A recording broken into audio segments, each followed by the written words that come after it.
दोस्तों नमस्कार। पहले कनाडा के साथ हमारी कूटनीतिक तनातनी चली रही थी और अब एक और नया फ्रंट खुल गया है। ये फ्रंट है कतर के साथ। कतर ने हमारे नौसेना के 8 रिटायर्ड अफसरों को फांसी की सजा का ऐलान कर दिया है। पहले नुपुर शर्मा केस में भी आपको याद होगा कि कतर ने किस तरह की भूमिका निभाई थी और किस तरह की नाराजगी जताई थी और कतर में इसके लिए प्रोटेस्ट भी हुए थे। तब भारत सरकार ने कतर से बातचीत की थी। लेकिन ये वही कतर है जो एक छोटा-सा देश है। इसके बारे में मैं आपको थोड़ा-सा बता देता हूँ। ये 27 लाख की जनसंख्या वाला देश है और ये बहुत ही छोटा-सा देश है। इसने पिछले साल फीफा पिछले दिनों पिछले साल हाँ, इन्होंने फीफा वर्ल्ड कप भी आयोजित कराया था और ये यहाँ के कानून बड़े सख्त हैं।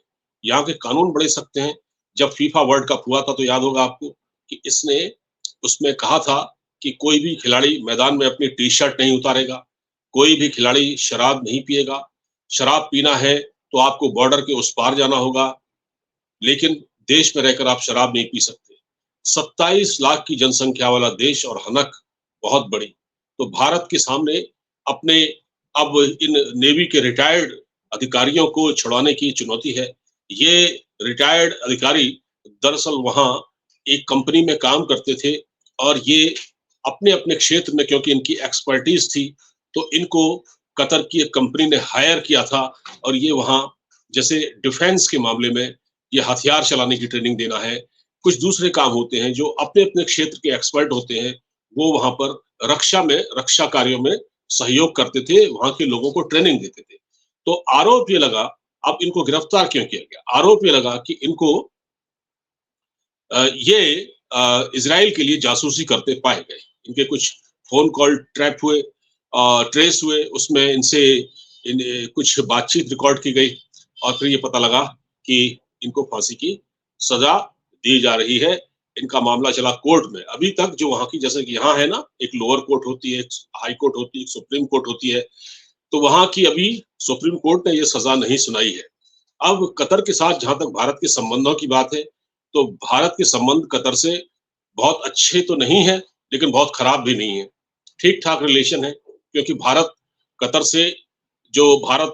से 10 बिलियन का इम्पोर्ट करता है, जिसमें खास तौर पर गैस है, प्राकृतिक गैस, उसका इम्पोर्ट करता है क्योंकि कतर में इस गैस के भंडार हैं। तो अब कई चीज़ें ऐसी हैं, अब आप कहेंगे कि क्या किया जा सकता है? ये जो नेवी के हमारे अफ़सर वहाँ अरेस्ट हुए हैं या उनको फांसी की सज़ा का ऐलान हुआ है, पहले तो मैं आपको बता दूँ, कतर में फांसी नहीं दी जाती। कतर में सीधे गोली मारी जाती है और जो अंतिम बार किसी को वहाँ पर फांसी की सज़ा दी गई थी, वो 2022 में दी गई थी। तो उसके बाद किसी को गोली नहीं मारी गई। लेकिन हाँ, कतर में फांसी के फंदे पर नहीं पहुँचाया जाता। अच्छा, ये जो लोग हैं, इनको बचाने के लिए अब क्या किया जा सकता है? तो भारत कतर के लिए एक तो देखिए चावल का सबसे बड़ा एक्सपोर्टर है। कतर में आज अगर भारत अपना चावल का एक्सपोर्ट रोक दे, तो कतर में चावल के लाले पड़ जाएँगे, ठीक है?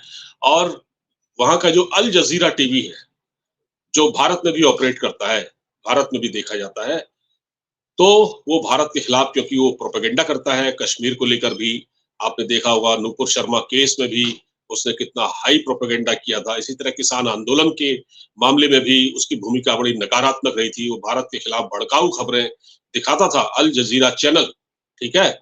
और उस अल जज़ीरा चैनल में कुछ भारत विरोधी लोग, रवीश कुमार टाइप लोग भी उसमें इंटरव्यू दे चुके हैं, ये भी मैं आपको बता देता हूँ।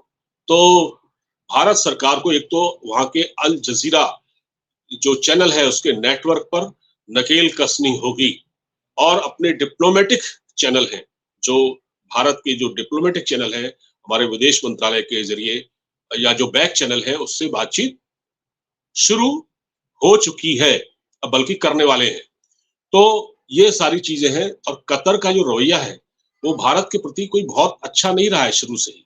क्योंकि कतर क्या है? कतर है पाकिस्तान का दोस्त और ये बताया जाता है कि जो ये नेवी के अफ़सर रिटायर्ड जो वहाँ काम कर रहे थे, उनके बारे में जो इन्फॉर्मेशन दी गई, वो आईएसआई के द्वारा ही दी गई कि ये लोग ऐसा काम कर रहे हैं। आपको याद होगा कि इमरान खान भी अमेरिका जाने के लिए कतर एयरवेज़ का इस्तेमाल करते थे।